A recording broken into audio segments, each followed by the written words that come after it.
Le doy gracias a Dios Todopoderoso y a nuestro Señor Jesucristo como mediador por estarnos permitiendo, bendito pueblo de Dios, benditos hermanos y hermanas en Cristo Jesús, un bendito día más de tener el tercer cielo abierto y de poder tener sus riquezas día con día, porque el único que nos puede dar lo que necesitamos para el sustento espiritual, para estar firmes, es de allá arriba, bendito hermano y bendita hermana. No se puede encontrar en ningún otro lugar. Y Dios decide quién puede tener esta bendición y quién no la puede tener. Yo vengo con todo temor reverente delante de Dios, delante de Cristo Jesús, antes de comenzar cada enseñanza, sabiendo que si soy hipócrita, que si vengo pecando, yo mismo me engaño y engaño a todos ustedes, más no a Dios, porque Dios conoce los corazones y sé que si vengo con pecado, Dios no me va a permitir hablar la verdad, porque el que habla, el de la sabiduría es Dios, y para poder tener a Dios hay un precio, santidad. Así que con esa certeza y esa seguridad vengo delante de Dios y con usted, sabiendo, bendito hermano y bendita hermana, que en esta enseñanza vamos a tener esta bendita riqueza. Verás, yo he orado en Cristo Jesús por medio de mi Señor, pidiéndole por todo suscriptor, por todo seguidor, por todos los que daban un seguimiento y ya no lo dan, para que Dios toque sus corazones, para que los traiga de regreso. Yo he orado por todos los que están en México, en Estados Unidos, en España, en Ecuador, en Perú, en Colombia, en Chile, en Puerto Rico y en todo lugar donde Dios permita que llegue esta bendita y santa palabra, ya sea por este medio o por cualquier otro medio santo. Le exhorto, bendito hermano y bendita hermana, bendito pueblo de Dios, a que comparta y dé testimonio del reino de Dios por medio del Evangelio a los que nunca han tenido oportunidad de que lleguen a sus vidas con la verdad. Y es un mandamiento que Dios nos dio. Y si usted todavía no tiene un crecimiento espiritual para poderlo compartir, Dios nos ha permitido en esta plataforma de YouTube subir para que usted comparta y la encuentre de la siguiente manera: las buenas nuevas de salvación para el mundo, la puerta angosta. Mi consiervo Jan Eduardo Garibay Ramírez dura 4 horas, 4 sesiones. Yo le pido que se siente con la persona que le vaya a compartir 1 o 2 horas diarias hasta que lo termine y pueda aceptar a Cristo en su corazón. Y cualquier duda que haya, bendito hermano y bendita hermana, inmediatamente los contactos para que no se pierda esa alma y podamos sustentar en todo momento cualquier duda que tenga. Estamos a sus órdenes. Así que continuemos con la enseñanza número 14 de Efesios 4, versículo 28. Vuelvo a repetir, Efesios 4, versículo 28. Entonces, ayer explicamos un poquito, ya no lo profundicé. El que hurtaba, no hurte más, sino trabaje, recordando siempre la epístola que estamos nosotros leyendo, que fue un pueblo que era gentil, un pueblo que no conocía a Dios, un pueblo que estaba en ignorancia, como lo vimos en esta misma epístola, y un pueblo que se convirtió y que había alcanzado una estatura que había alcanzado el amor, la obra. Y recordemos que vimos la enseñanza pasada en donde Dios les dice, despójense de su antigua vida, despójense de la manera de vivir que tenían antes. Y en aquel entonces, como el día de hoy, siempre han habido ladrones, siempre ha habido gente que roba y que le parece algo ya sano. Porque aquí en México, por ejemplo, hay un dicho que dice que el que no tranza no avanza. Y les parece a muchos ya lo más natural hacer fraudes o robar. Pero en este bendito camino de Dios nos dice muy claramente que nos despojemos no nada más de hurtar, sino de toda la antigua vida que llevábamos. Por eso dice, el que hurtaba, ya no robe más, ya es una creación nueva. Dice, sino trabaje, haciendo con sus manos lo que es bueno, para que tenga que compartir con el que padece necesidad. Y muy importante, bendito hermano y bendita hermana, miren, voy a profundizar un poquito esto. En muchas doctrinas que no son de Dios, enseñan que el cristianismo y este camino es que si usted tiene a Dios, tiene casa, tiene coches, tiene empresas, tiene una manera desahogada de vivir y en abundancia. Falso. El diablo no es cierto. Y le digo, bendito hermano y bendita hermana, alguna ocasión Cristo Jesús, cuando le estaban lavando los pies María, estaba derramando una especie aromática muy costosa a los pies de Cristo. Estaba llorando y enjugando con sus cabellos sus pies. Y Judas, el que estaba encargado, Judas Iscariote, el que tenía el ministerio de la caja de las limosnas, se molestó y dijo, ¿por qué permites que sea derramado un alabastro tan costoso? Porque era costosísimo, es como un perfume francés ahorita de $200 o $300, Cartier. Entonces Jesús dijo, déjala. Y digo, ¿por qué no, por qué permites eso y no permites que mejor sea vendido para repartirlo a los pobres? Sabemos que Judas lo hacía con intención porque sustraía dinero de la caja, era un ladrón de las limosnas. O sea, Judas no lo hacía porque decía, ay, se me está yendo mucho dinero. Pero bueno, Jesús contestó así, déjala, porque a los pobres, fíjese lo que dijo, a los pobres siempre los van a tener con ustedes. Caray, ahí empezamos. No hablando del mundo, no, porque dice siempre los van a tener con ustedes. Es que mi familia son los que están en la cruz, no los que están en el mundo.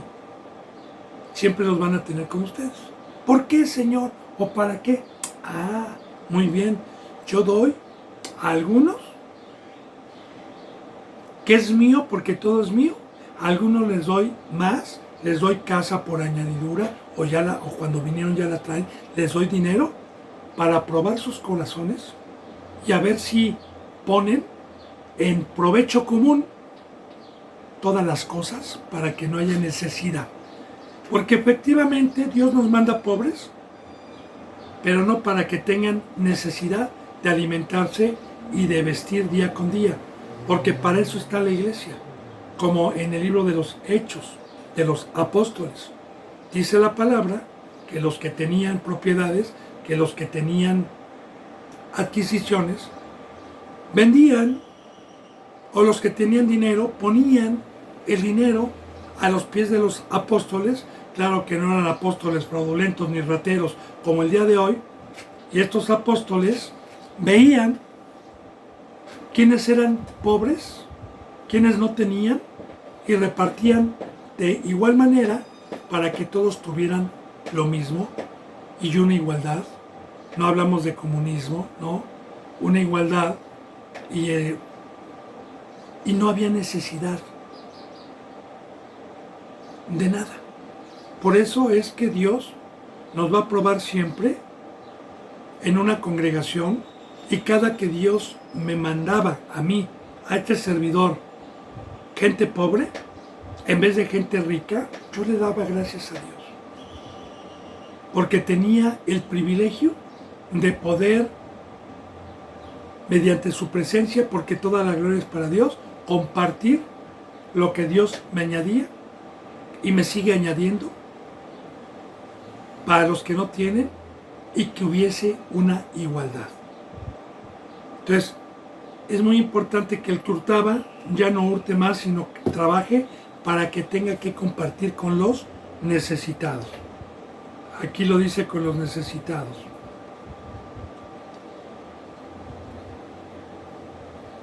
O con los que padecen necesidad. Bueno, ahora, no voy a trabajar también para que yo me quede con el dinero egocéntricamente, no, bendito hermano y bendita hermana. Yo ayer le decía, muy claramente, y lo profundizo, yo he hablado de la cruz, he hablado de una muerte, he hablado de un campo, de una herencia que nos trajo Cristo, que es una consagración, y es dar mi vida para una obra, y tengo que dejar la otra. Pero no es en el momento que Dios me habla. Para eso es el discipulado. El discipulado, y ahí entra también la paciencia que tiene que tener la iglesia con alguien que va participando. A ver si llega a la estatura del varón perfecto. A ver, porque muchos son los llamados y pocos son los escogidos. Entonces, en ese proceso, en ese trayecto, pueden trabajar para que puedan compartir, para que puedan ofrendar, para que puedan también diezmar y hacer los mandamientos de Dios. Su proceso puede durar 3, 4, 5, 6 años, hasta alcanzar una estatura dada por Dios para poder consagrar y tener el segundo bautizo, que es un pacto de estar crucificado ya y únicamente como sacerdote ocuparme en la obra. Y ellos, ¿de qué van a vivir? Bueno, Dios nos sustenta. Con mandamientos, yo no me toca a mí tocar la palabra diezmo, pero la toco cuando hay oportunidad. Porque hay muchos pastores que enseñan que el diezmo no está en el nuevo pacto, pero sí roban, sí matan a las ovejitas y les piden por otros medios. Y les piden mucho más que el diezmo. Ahora, yo le digo, fíjese bien, bendito hermano y bendita hermana, mediten esto. Si el pacto del sacerdocio, cuando yo tenía un trabajo y cuando tenía un modus operandus de vivir desahogadamente, porque lo tenía, de vivir con lujos, de vivir bien, no millonario, pero sí vivía bien. Y cuando Dios me dijo, déjalo todo, después de que terminé mi discipulado, y déjalo todo, yo le dije, Señor, pero tengo una esposa, un hijo. Claro, no le dije así, ya tenía, son ejemplos. Dijo, yo he mandado a los que son enseñados y a los que tú vas a dar tu vida y vas a dar una obra y vas a trabajar todos los días, yo les he dado el mandamiento de que aparten el diezmo, y ahí está también porque tienen que trabajar mientras estén dispuestos, para que tú comas, para que no te falte nada. Y eso viene desde el Antiguo Testamento, porque los pastores también, que no piden eso, con lo mismo que roban, porque son obreros fraudulentos, porque por otros lados piden, tienen empresas, trabajan en el mundo también, tienen una doble vida. Claro, un verdadero sacerdote no tiene negocio, no tiene vida, se consagra totalmente a Dios. Bueno, espero que vayamos entendiendo. Ahora, Yo ayer le decía que también, bendito hermano, dependiendo del capítulo, dependiendo del versículo, hay algunas enseñanzas de hurtar o de robar. No en este versículo, no en esta carta, pero aprovecho de decirle que también cuando Dios habla de hurtar o robar, habla de los que tuvieron un crecimiento espiritual, cambiaron la gloria de Dios, pecaron y se dedican a robar las ovejitas que Cristo Jesús compró con su sangre, con engaños, para llevarlas a Satanás. Pero aquí no se está refiriendo a ese hurto, porque los efesios no habían pecado, no eran impíos, no habían regresado para atrás y no estaban en la verdad. Entonces, si nosotros recordamos los versículos pasados, cuando dice, en cuanto a la pasada manera de vivir, despójense y renuévense en el espíritu, bueno, está hablando de que en la antigua vida estos robaban, era muy común los que robaban en aquel entonces. Entonces, ya expliqué, bendito hermano y bendita hermana, espero que no haya duda, para que tenga con qué compartir con los que padecen necesidad.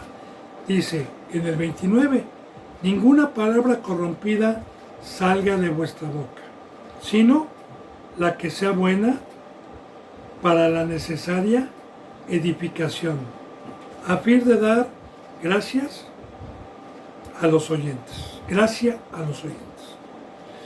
Recordemos, bendito hermano y bendita hermana, que la palabra nos habla de mentira y de verdad. También veíamos ayer versículos bíblicos en donde dice que nosotros hablemos con la palabra de verdad. Y Dios me permitió, a los que han dado un seguimiento, enseñar que la verdad está en la Biblia. La vida eterna está en la Biblia.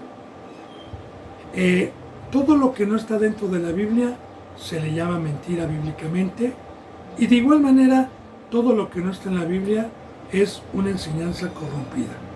¿Qué significa corrompida?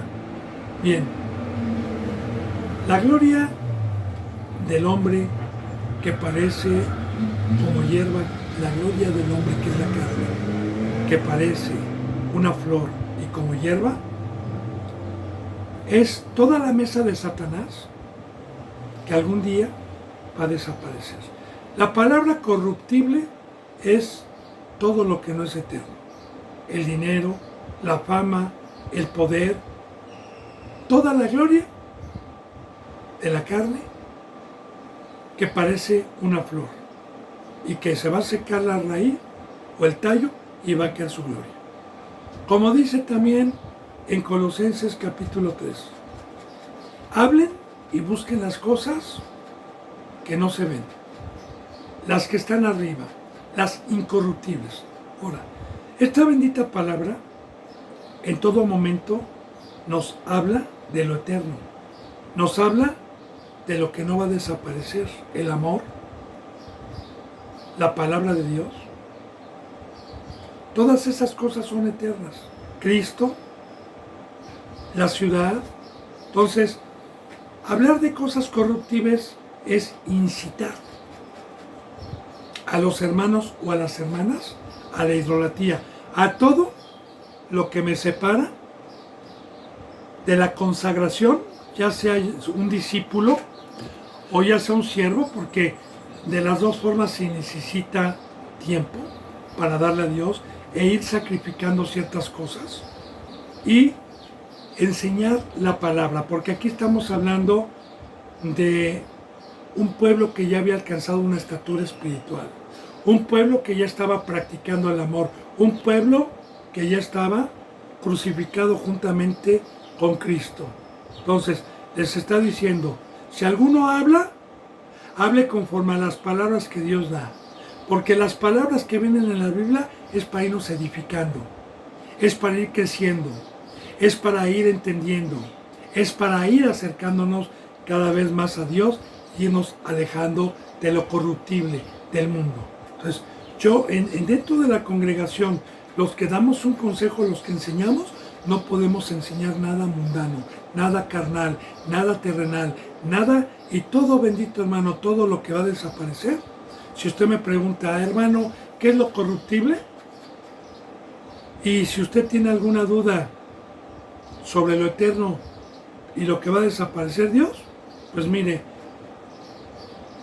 cuando venga Cristo, no va a haber tiendas departamentales, no va a haber agencias de carros, no va a haber casas, no va a haber dinero, no va a haber escuelas, no va a haber negocios, no va a haber trabajo, no va a haber fama, no va a haber poder, no va a haber, nada de eso va a haber.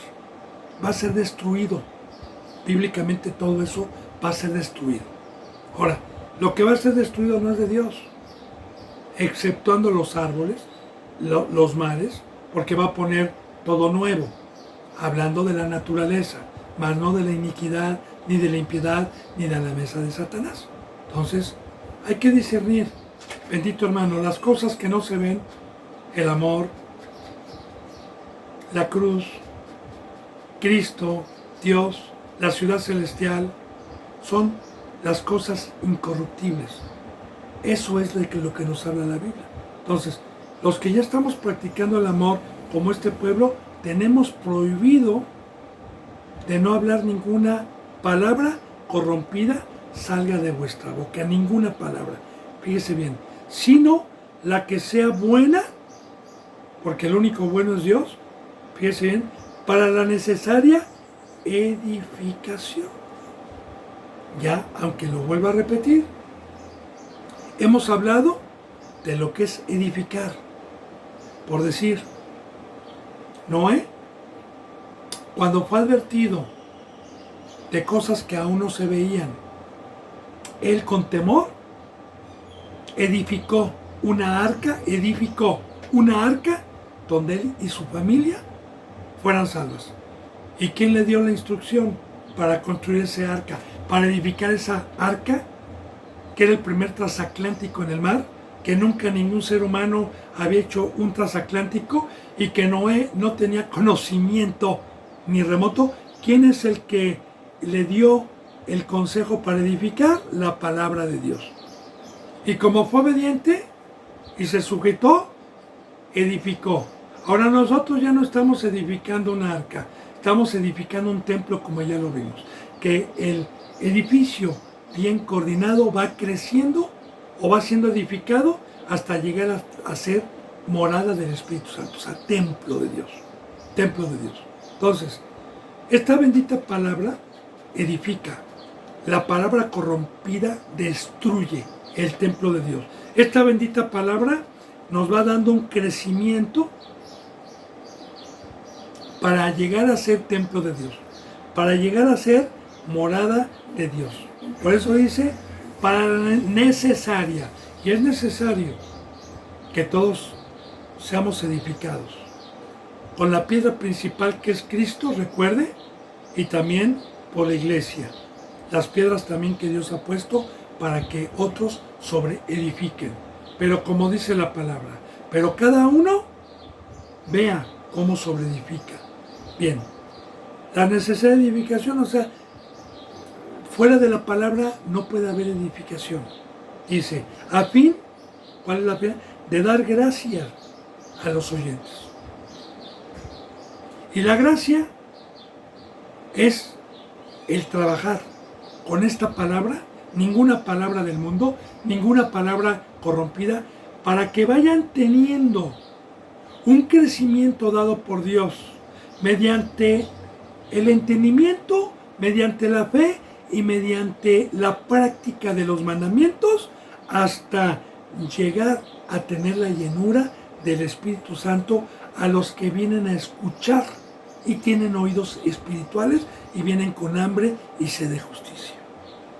Ya está el trabajo de la iglesia que los efesios ya tenían, que ya estaban participando en el amor mutuo, que ya estaban poniendo sus dones en provecho común, que ya habían alejado del mundo, y estos mandamientos son para los que hemos alcanzado, para los que ya estamos practicando. No salga, tenemos prohibido enseñar algo que no sea de la Biblia. Y que todo lo que hablemos sea bueno, sea del verbo, porque esta palabra tiene poder para los que son humildes para escuchar y tienen oídos espirituales, vayan creciendo hasta ser llenos del Espíritu Santo de Dios. Y mire lo que dice aquí: y no contristéis al Espíritu Santo de Dios, con el cual fuisteis sellados para el día de la redención. Mire, bendito hermano y bendita hermana,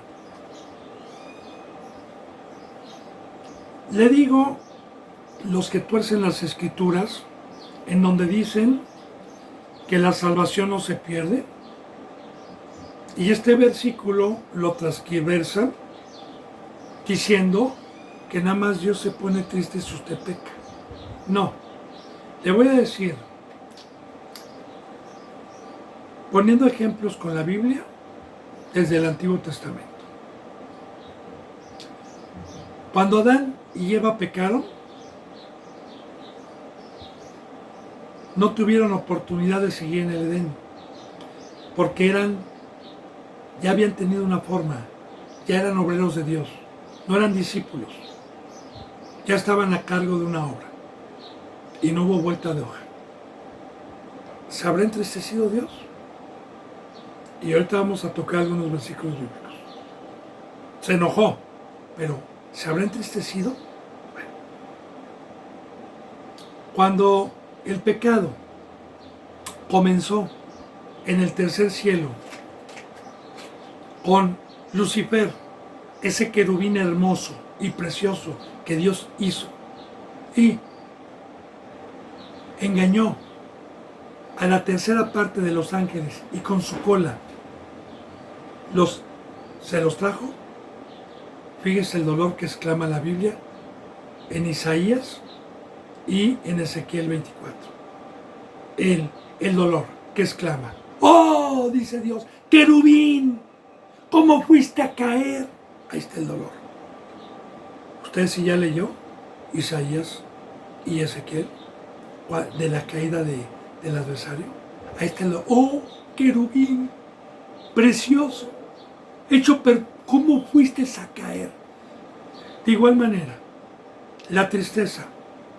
Cuando Cristo Jesús iba caminando, iba triste diciendo: ¡ay de ti, Corazín!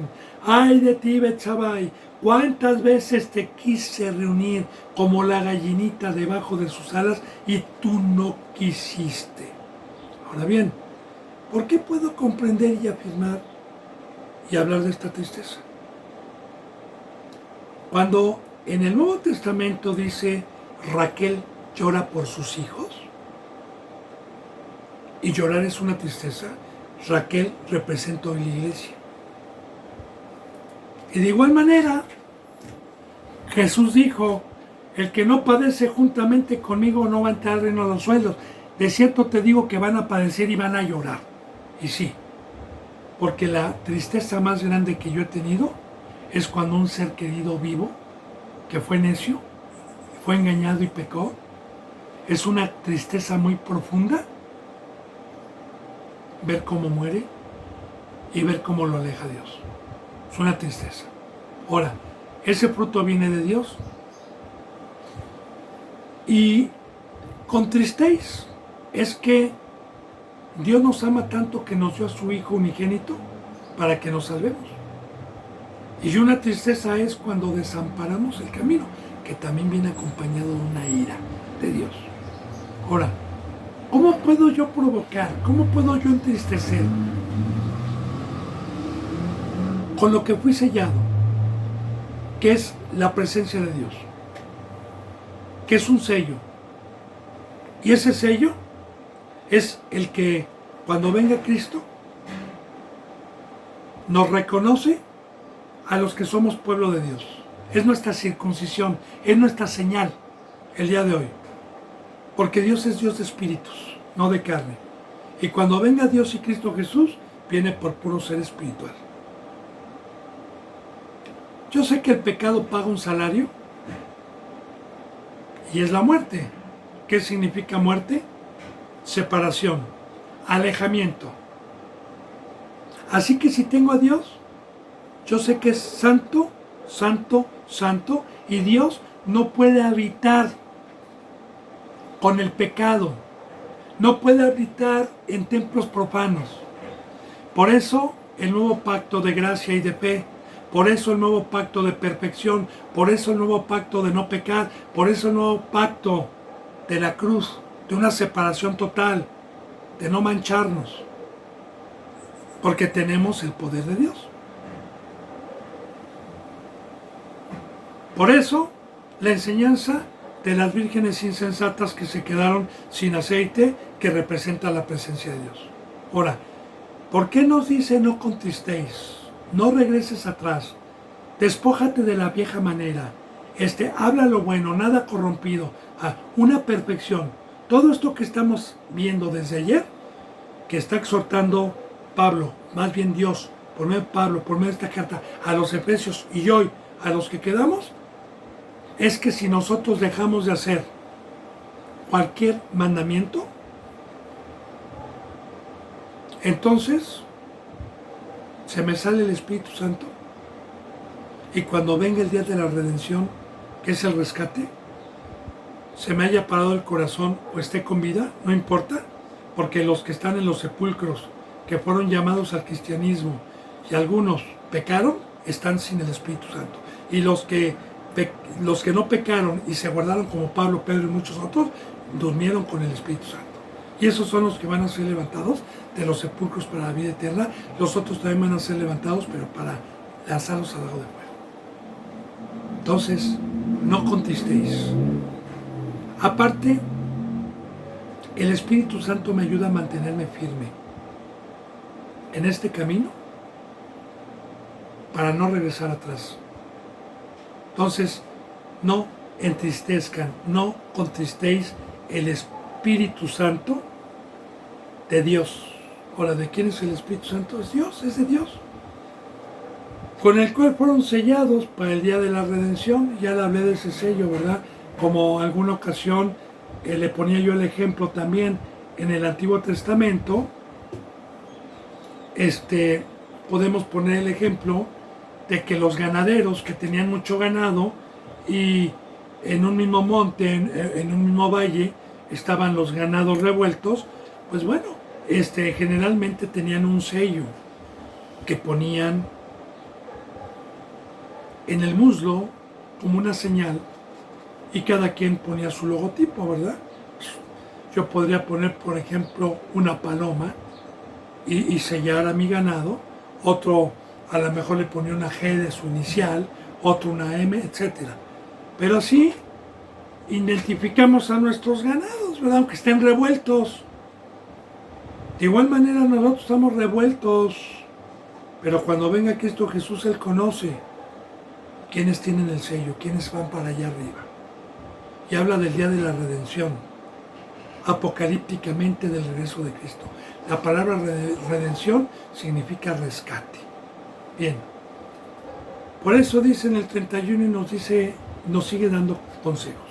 Quítense de vosotros toda amargura, enojo, ira, gritería, maledicencia y toda malicia. Ahora, ¿cómo puedo yo hacer este mandamiento de quitarme, primeramente, toda amargura? ¿Cómo lo puedo hacer? ¿Y qué es la amargura?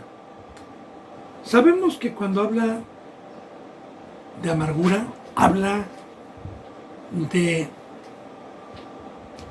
algo que cuando uno se mete a la boca, hay alimentos muy amargos.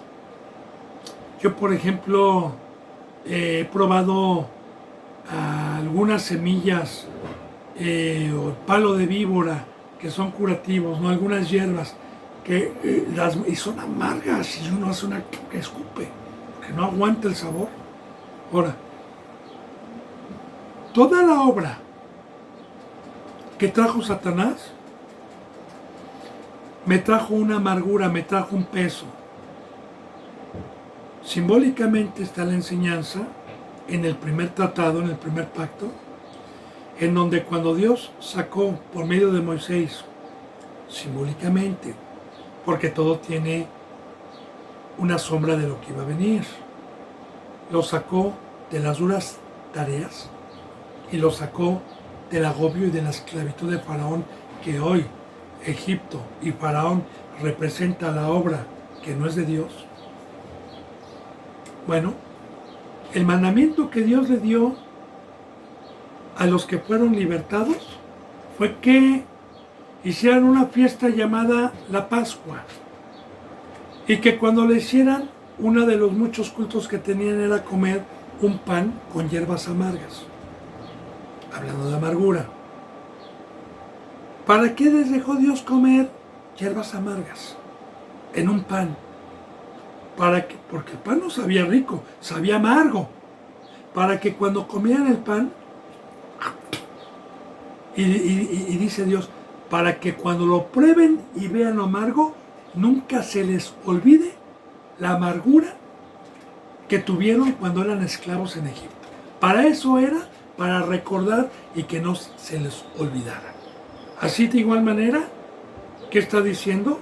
Despójense de la vieja manera de vivir. No regresen al mundo, no regresen a esa obra. Esa es la amargura. Quítense de vosotros toda amargura. Entonces, ¿cómo me la puedo quitar? Con fe, con el fuego de Dios, con el Espíritu Santo, estando crucificado en la cruz y no bajando nuevamente a los deseos de la carne, a la gloria de los hombres, a la hermosura del dinero, de los ídolos que trajo Satanás. Bueno, ahora, ¿qué fruto me trae la obra del diablo? ¿Qué fruto me trae Egipto? ¿Qué fruto me trae el mundo? Me trae enojo. Porque la obra de Dios, el estar en la cruz, me trae gozo, me trae alegría, me trae paz, a comparación de la otra obra. Recuerde, ¿qué le dijo Dios a Adán el día que pecó? Ahora comerás el fruto de la tierra, trabajarás ahí y la tierra te dará cargo y trabajarás con el sudor de tu frente. O sea, esa obra, usted ve en el mundo cómo se enojan, cómo se molestan. Enojo, ira, porque también esa obra y estar sin Dios, la ira es matarse unos a otros. Yo aquí en México, por ejemplo, y no nada más en México, en muchas partes del mundo, ya cualquiera te saca una pistola y te mata a tiros porque le tocaste el claxon o porque lo alcanzaste y le dijiste burro, ¿por qué te me cierras? Y se bajan descontrolados a golpear y hay mucha gente. Las guerras simplemente. Ahora, ese fruto lo da automáticamente cuando no estamos en la cruz, cuando no estamos en la obra de Dios. Por eso dice, dejen todo eso, dejen todo ese fruto, porque ese fruto es de la carne, ese fruto es del diablo, no es de Dios. Dios tiene un fruto de amor, paz, mansedumbre, bondad, misericordia. Dejen también la gritería, porque es otro fruto de estar sin Dios. Y dejen también la maledicencia, que viene de mal.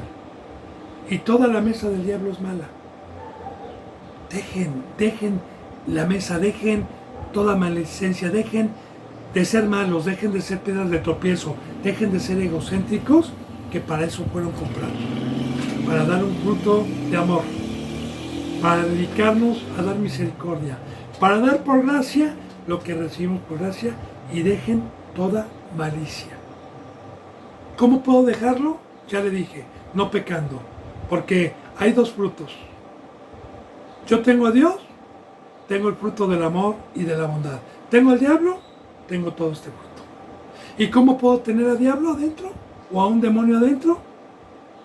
Regresando al mundo. Por eso, bendito hermano, el quitarme todo esto es el temer, es el no pecar, es el guardarme. ¿Y qué tengo que buscar? Ser instrumento de Dios. Fíjate bien, antes, dice el Señor, antes sed benignos unos con otros, misericordiosos, perdonándonos unos a otros, como Dios también los perdonó a ustedes en Cristo Jesús. Pero yo no voy a poner cargas.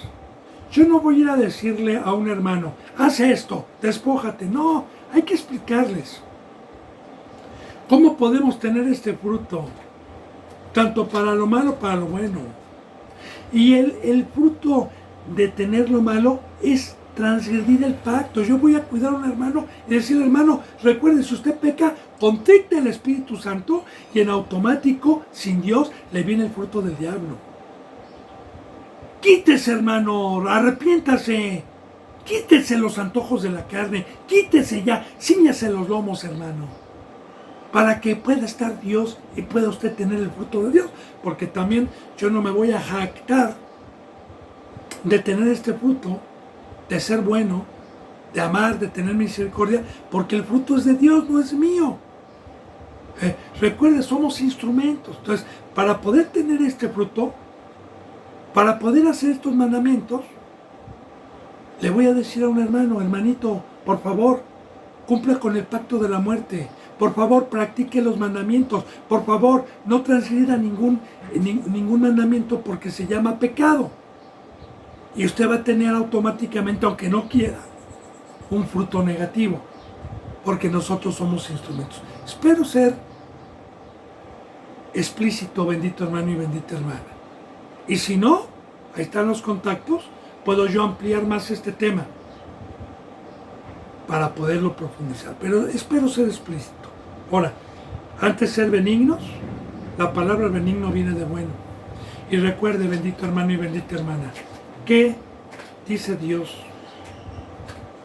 ¿O qué dijo Cristo cuando le decían, Maestro bueno? ¿Qué dijo Él? A ninguno llamen bueno, a ninguno, porque no hay ninguno bueno más que uno. Y claro, una persona que tenga este fruto se dedica a hacer el bien a los demás. Se necesita, agarra su lanchita, se va a las lagunas donde hay gente ahogándose, simbólicamente que es el mundo, va con salvavidas que es el Evangelio y se dedica a las obras que Cristo Jesús hizo. Porque Cristo Jesús en todo momento, la obra que hizo fue buena. Ahora, antes de ser benignos, unos con otros, poniendo nuestros dones en provecho común, amándonos,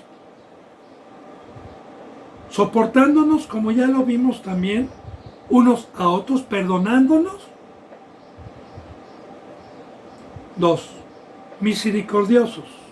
Seguimos en el versículo 32. Misericordiosos. Es muy importante explicarle bien esto y profundizar. Mire, la palabra misericordia viene de miseria, de miseria. Y el único que tiene la misericordia, ese fruto es Dios. ¿Por qué? Se lo voy a explicar por qué. Aunque ya lo he explicado en otras enseñanzas, pero mi deber es siempre explicar. Para los que van llegando o para los que ya se les olvidó. Hay dos gentes de la calle, en situación de calle, que aquí en México se conocen como pordioseros o mendigos. Y están drogadictos, enfermos, leprosos, sarnosos, sin dinero, buscando comida entre la basura, buscando zapatos, y se encuentran y se ven. Ninguno de los dos puede tener misericordia porque están en la misma situación. Pero si llega una persona rica, joven, sana, que tenga mucho dinero y que le sobre el dinero y le sobren las riquezas, y esas personas se acerquen con desesperación y que le digan, tenga misericordia, vea mi miseria, tenga misericordia de mí, porque no he comido en 7 días. Y que el rico tenga el fruto bueno de Dios y que los lleve a un hospital, que los cure, que los sane, que los alimente, que les dé ropa, les dé techo y les dé todo. Bueno, Estas personas siempre van a depender del que tiene. De igual manera, cuando entró el pecado, todos los seres humanos estábamos en miseria, hablando de la presencia y de las riquezas de Dios. Todos estábamos en esclavitud. Nadie podíamos tenernos misericordia de los unos a los otros, porque el pecado entró por un hombre, por el pecado de la muerte. Todos estábamos amolados. Y el único rico que tenía vida era Dios y Cristo Jesús. Él tuvo misericordia al ver nuestra miseria y nos perdonó. Ahora, estos mendigos, el rico duró 2 años para que sanaran, 3 años para que tuvieran una vocación, los metió a la escuela, los vistió, los sanó y ellos empezaron a trabajar en su empresa ya como con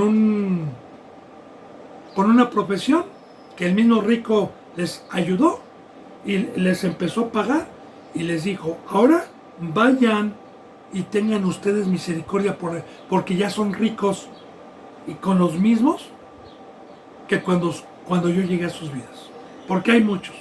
Entonces, esa es la misericordia, que si yo ya fui enriquecido, si ya fui sanado, si ya tuve una estatura espiritual, por eso yo le digo, bendito hermano y bendita hermana, antes de principiar cada enseñanza, hermano, lo exhorto y le amonesto a que comparta, tenga misericordia. Los que no lo hacen es porque no tienen a Dios, es porque también están pobres, es porque no, están los dos sin riquezas. Yo le hablo a los que tienen, a los que ya están de este lado, porque Dios nos ha llenado la canasta de peces y de pan para ir a darle al hambriento, al necesitado. Y es poner una obra a los que están enfermos. Ahí está también la parábola del samaritano y del que estaba herido, donde pasaron los levitas, sacerdotes, lo vieron herido y no. Y ahí está la persona que lo levantó, lo llevó a un mesón, lo curó.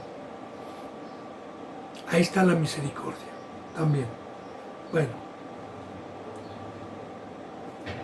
Dice misericordiosos y luego perdonándonos unos a otros. Ya vimos y ya hablamos el soportarnos. Ya vimos que estando juntos, como Dios manda, unánimes todos los días,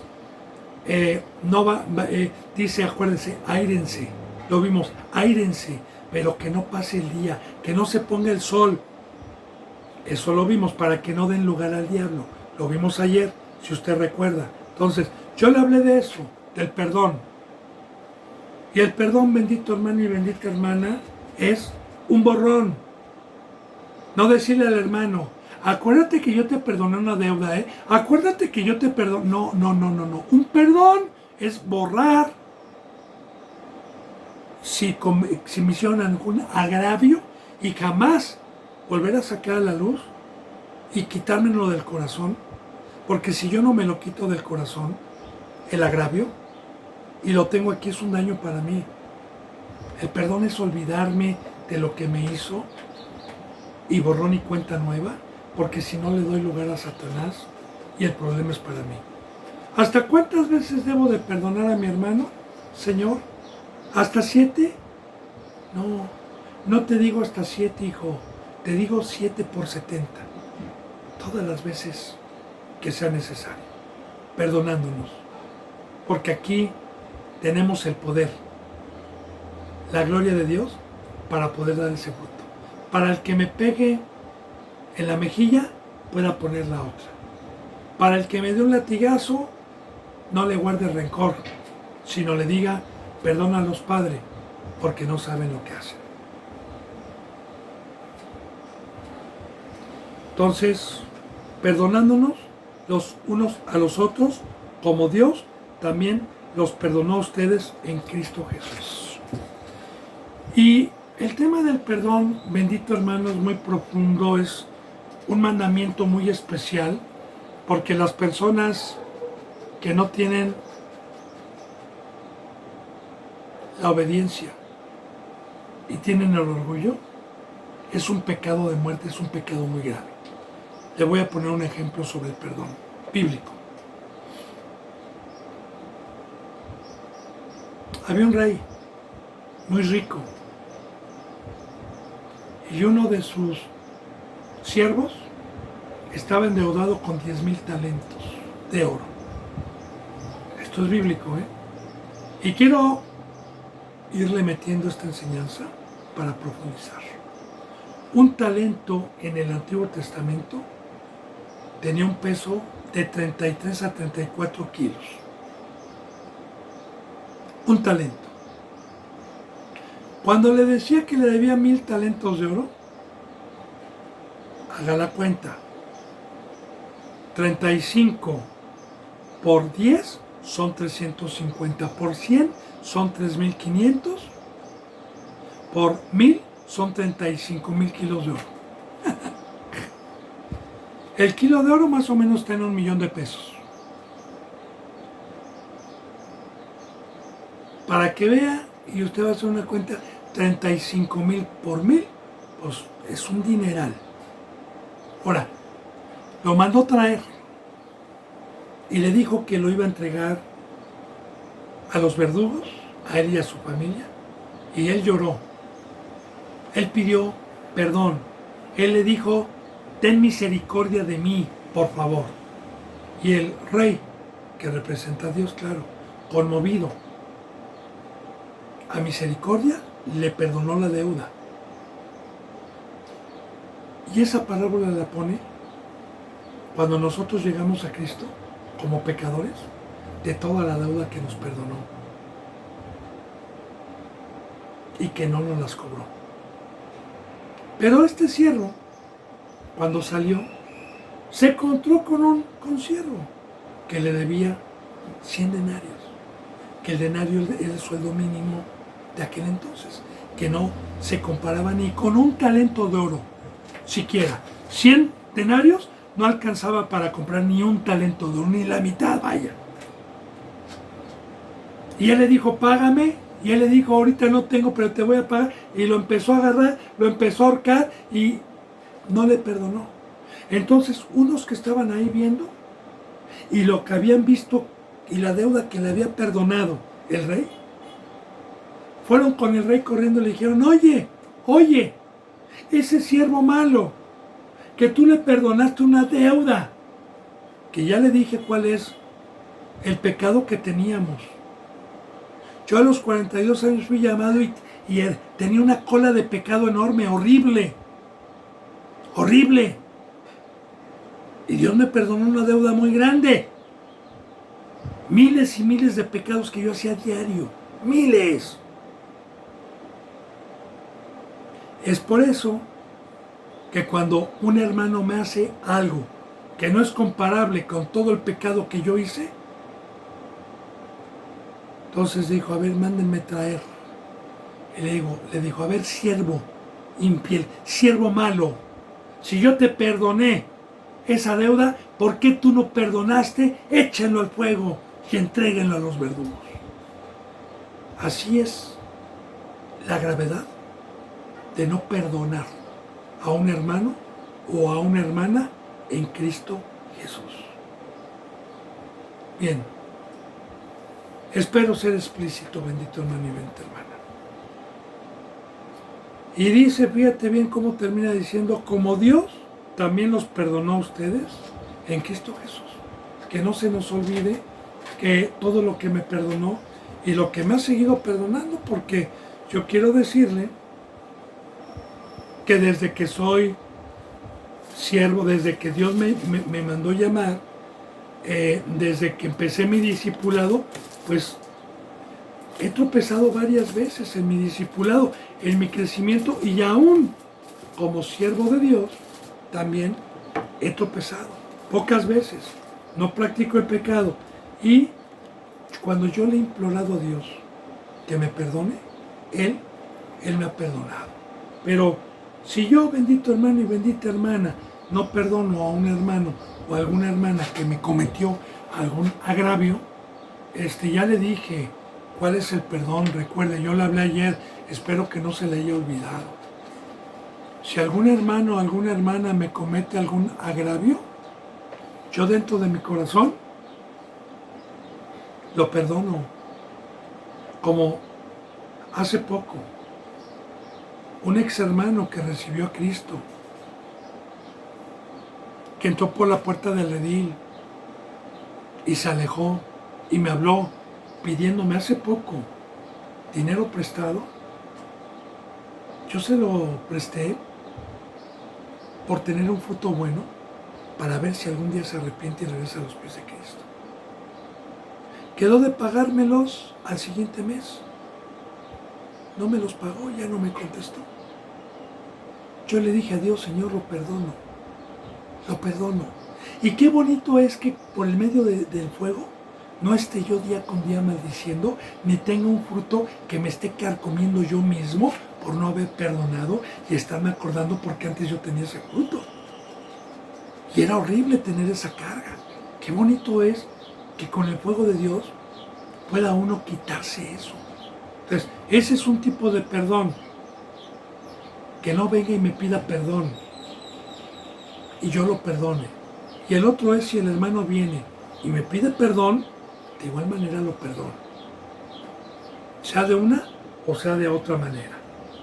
Bueno, vamos a empezar el capítulo 5 de Efesios. Sed, pues, imitadores de Dios como hijos amados. Ahora, otra vez. ¿Cómo puedo hacer este mandamiento? Mire, en el mundo hay muy buenos imitadores que se pasan años y años estudiando muecas, gestos, el habla, los movimientos. Hay muy buenos imitadores de Michael Jackson, de Vicente Fernández, de los Beatles, de Elvis Presley, y dedicaron años a estarlos viendo, a estar estudiando. Aquí no necesitamos eso. Yo no necesito hablar como Cristo, estar viendo cómo habló, sus muecas, no. No. El único que puede dar un fruto de Dios es Dios. Y para poderlo imitar, necesito tener a Dios adentro y dejarme guiar. Porque como dice en Romanos capítulo 8, que los que son guiados por el Espíritu Santo, estos son hijos de Dios. Y dejarlo guiar es quitarme de conducir mi vida, es quitarme de mi soberbia, de mi ignorancia y dejar conducir a Dios y ser manso para no decirle, oye, por acá, no, ojalá el volante. Entonces, el Espíritu Santo es el que trajo Cristo y todos los que han tenido la oportunidad de terminar un proceso en las manos de Dios y tenemos la llenura del Espíritu Santo, entonces en automático es como un carro automático que en drive entran las demás velocidades. Así también, el que tiene el Espíritu Santo y la llenura, en automático podemos tener la imagen de Dios. Es muy importante cuando dice ser imitadores de Dios. Porque desde el Antiguo Testamento está escrito que cuando Dios nos hizo a su imagen y semejanza. ¿Cuál es la imagen de Dios? Dios no es carne, Dios es un ser espiritual. De igual manera, ¿qué dijo Cristo? Yo siempre le voy a recordar. Mi Padre está buscando adoradores de espíritu a espíritu, porque en espíritu y en verdad es necesario que le adoren. Esa es la forma de Dios. Ahora, estando en la carne, yo no puedo tener a Dios adentro, ni puedo tener su fruto. Para eso el bautizo, Para eso la muerte, para eso el pacto, para eso el Espíritu Santo. Ahora, ser imitadores de Dios. Dios estuvo en Cristo reconciliando al mundo consigo mismo. Dios estuvo rogando por medio de Cristo Jesús para que los seres humanos salieran del mundo. Dios estuvo trabajando todos los días por medio de Cristo Jesús. Ahora, ser imitadores de Dios, ya le dije, como hijos amados.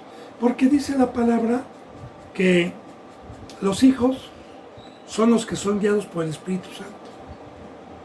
Los hijos de Dios son espirituales. Son los que sabemos que fuimos comprados a un precio muy alto para que Dios habitase dentro de mí y pudiera manifestarse al mundo. Y si Dios con usted, va exactamente a hacer lo que Cristo Jesús hizo, lo que Pablo hizo, lo que Pedro hizo, porque ese es un fruto de Dios. ¿Y cuál es su imagen? El amor, como dice aquí en el 2. Andad, andar, en amor, andar, el camino, porque andar tiene mucha profundidad. Andad en amor, como también Cristo nos amó y se entregó a sí mismo por nosotros, ofrenda y sacrificio a Dios en olor grato y fragante.